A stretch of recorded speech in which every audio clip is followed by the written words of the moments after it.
Sa kauna-unahang pagkakataon ay magtatambal sa isang pelikula sina Cassie Legaspi at Darren Espanto.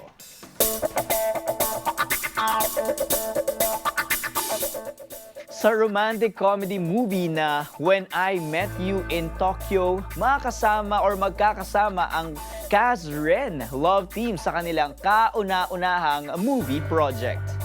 Ayon sa dalawang teen actors, naging madali na ang pagsabak nila sa pag-arte sa pelikulang When I Met You in Tokyo dahil lubos na nilang kilala ang isa't isa.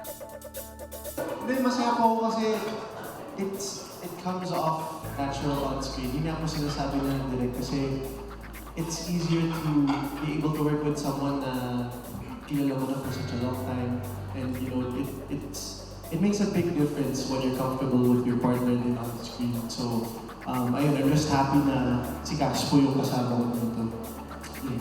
Siyempre happy ako na kasama ko si Dean. And we've both been wanting this for so long.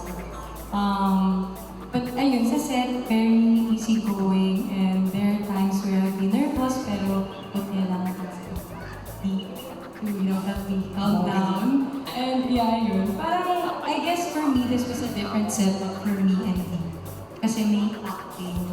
Yun pala, pagdating sa set, parang di naman kailangan mag-acting because again, it shows on screen and siguro in person din na.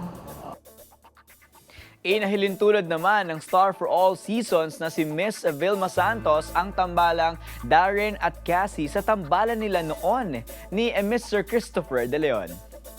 Ayon sa veteranang aktres, kapag sineryoso ng dalawa ang kanilang love team ay maganda ang chemistry nilang dalawa. Sa tagal namin ni Yetko na magkasama, that was the first. Paikot-ikot pa tayo sa beach. Yun lang ibig ko sabihin, punahin niyo kung mapapanood nila yung mga dati naming movies ni Yetko, hanggang medyo naging mistress na ako ni Yetko, naging asawa na ako ni Yetko, lahat na yata, from girl, lahat na yata dinaanan na namin ni Yetko. So, ang kaibahan lang nito ay I agree with Yetko. With our age now, Samantala, ang iba pang cast ng When I Met You in Tokyo ay sina Kakay Bautista, John Gabriel, Gabby Eigenman, Lynn Cruz at Miss Gina Alahar. Mula ito sa magkatulong na direksyon ni na Conrado Peru at Romel Penesa. Mula sa JG Productions, mapapanood ang nasabing pelikula simula sa December 25, 2023. Huling nagkasama sa pelikula sina Ate V at Boyet ay noong 2004 sa pelikulang Mano Po, The Third My Love.